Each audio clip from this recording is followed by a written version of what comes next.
Hello, everybody. Nate here, and I am presenting a brief two-part series on clauses. So, part one, good question. What is a clause?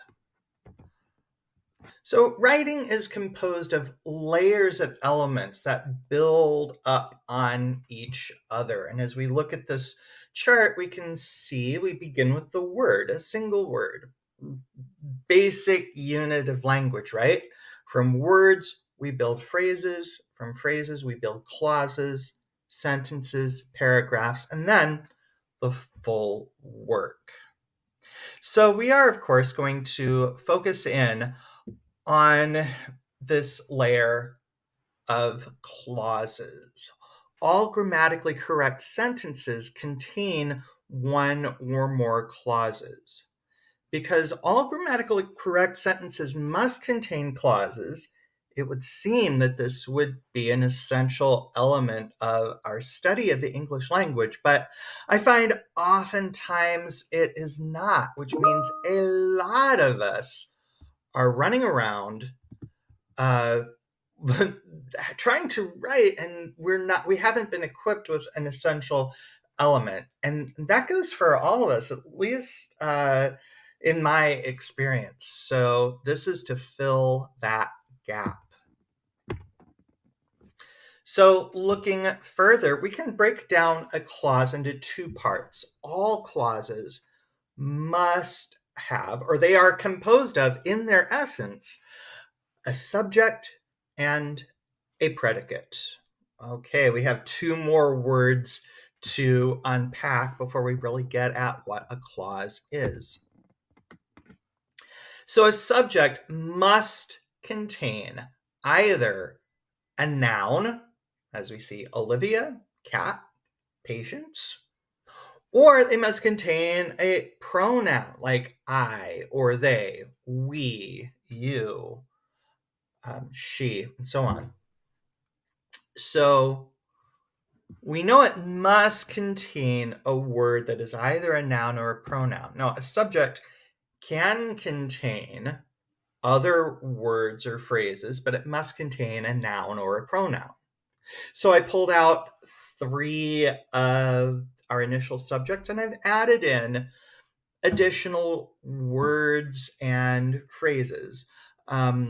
Words like in our last one, female cancer patients. We're using female and cancer, in this case, both acting as adjectives. A little tricky since they can be nouns too, but here they're adjectives describing patients.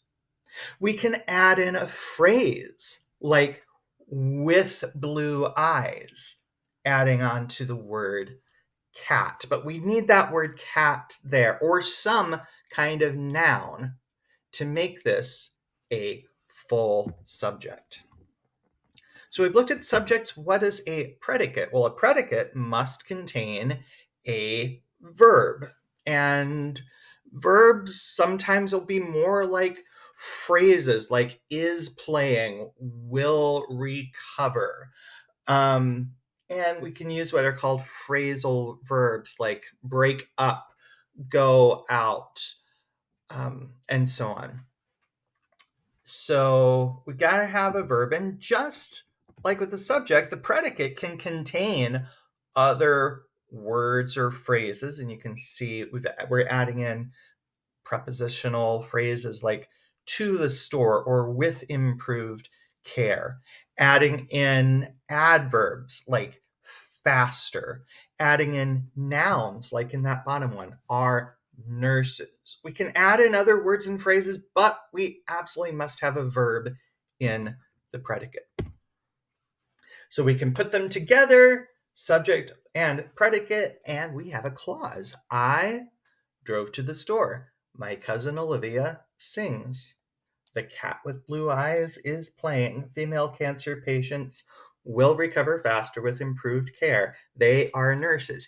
You hear these, you read these, and you can see, complete sentence with a subject and a predicate. But there's one catch.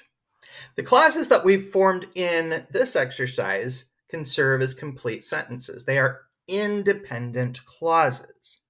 There are, however, clauses that do not work as complete sentences, but they are still clauses. They have the subject, they have the predicate, they have that noun and verb. How does that work? We'll find out in part 2 of clauses. I hope that you will check out that video. In the meantime, thank you very, very much. Flame forward and have a great day. Bye-bye for now.